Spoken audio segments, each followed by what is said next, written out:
Hello and welcome back to another video. I am Angst, but you can call me Katie. Today we are starting one of a two-part video. I'm going to do a video today on signs of a healthy relationship, and then I'll be doing a video on signs of an unhealthy relationship. So let's get started. Now, if you're questioning whether or not relationships are healthy in your case, whether it be current or past, it's not usually a good sign. If you're unsure, definitely talk to whoever you're with. It's always beneficial to communicate. Now that that's out of the way, something that you should really want to do is not set a bunch of weird guidelines in your relationship, because that's not going to benefit anybody. But this isn't about good things to have in a relationship. This is more about things that you should be looking for to indicate that something is healthy.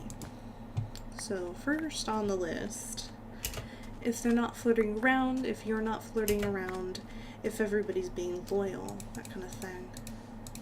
But sometimes it can be kind of hard to tell whether or not someone's totally loyal. But you shouldn't have to question it. You should never have to question your partner's intentions or how they feel or where their head is in things with you. Ever. Just ever. I cannot stress that enough. However,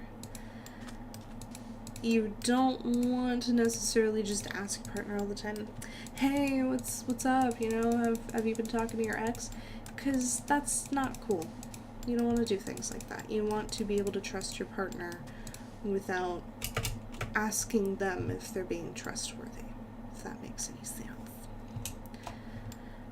On a similar note, you want to give them space, and you want to have your own space. Being around somebody nonstop is actually not healthy. It's not good.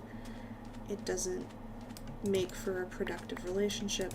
This is why couples should have different hobbies, different interests, and some things in common. You don't want to have everything in common, because then you're so similar that it's almost insane and off, and it gets annoying when somebody's just too much like you. And trust me, I know what I'm talking about, because I have been there. Girl, don't even get me started. But I digress. You want to be able to have your own space, and they need to be able to have their own space. Now, you also want good communication. And texting is not a reliable source of communication. I don't care what you say. It's not. It is incredibly hard to determine intent and perception over text. If you don't know what I'm talking about, when you have a misunderstanding with whoever you're dating, and it goes, that's not what I meant, you're blowing it out of proportion, anything like that, intent and perception. If you're reading something in a way that is not what they meant. So watch out for things like that. Make sure that you're like, hey, I'm not sure what you mean. I kind of feel like you said this in a rude way. Discuss it. You know, it's okay to say something. It's okay to be like, hey, you made a comment the other day and you hurt my feelings. Even if you're a guy, do it. Do it, guys. Just do it. Women say stupid shit all the goddamn time. We do. We don't exactly form everything in the right way for you, and you don't exactly form everything in the right way for us. We're not perfect creatures. So ask your partner and be like, hey, what did you mean by this? It kind of came off like this. And try not to be accusing about it. Because just straight up accusing somebody isn't going to get anything done. It's not going to benefit you. It's not going to benefit them, and it's not going to benefit your dynamic. If you don't know what a dynamic is, you are probably not old enough to be dating. After communication, kind of on the same note, is you want to make sure that you are discussing things, not arguing. You want to discuss and have lighthearted debates. You don't want to be yelling and arguing and having all-out verbal brawls in the kitchen at 3 in the morning, you know? If that made any sense. You and your partner are working together. You are not against each other. Now, that being said, if whoever you're dating comes home at 3 in the morning smelling like their ex and they're like, yeah, I went to my ex's house, then you might just have the right to yell at them a little bit.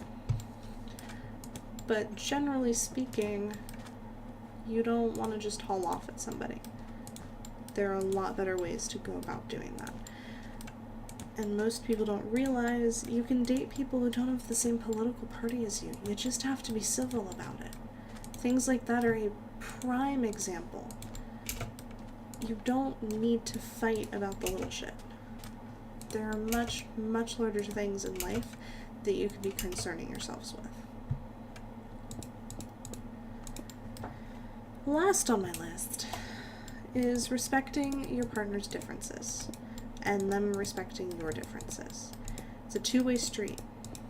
You can't ask for something and not give it in return. So if you are Jewish and your partner is Christian, you need to learn to respect that those, you could call them cultures, come with different basics. Like, a Christian doesn't exactly know Hebrew, and a Jewish person doesn't celebrate Christmas. So respect the differences that you do have, and be glad to have them, because you don't want to be exactly like your partner. I know I said that earlier, but I can't really stress it enough. Being exactly like somebody isn't the best thing in the world. This is why twins retaliate and become very different people in a lot of cases, or they slowly mature into very different people. Now, that's all I have for this video. If you have any more, drop it in the comments. I would love to see more information and suggestions. But that'll be it for this video. Like, comment, and share as you please, and I will see you next time. Okay, bye.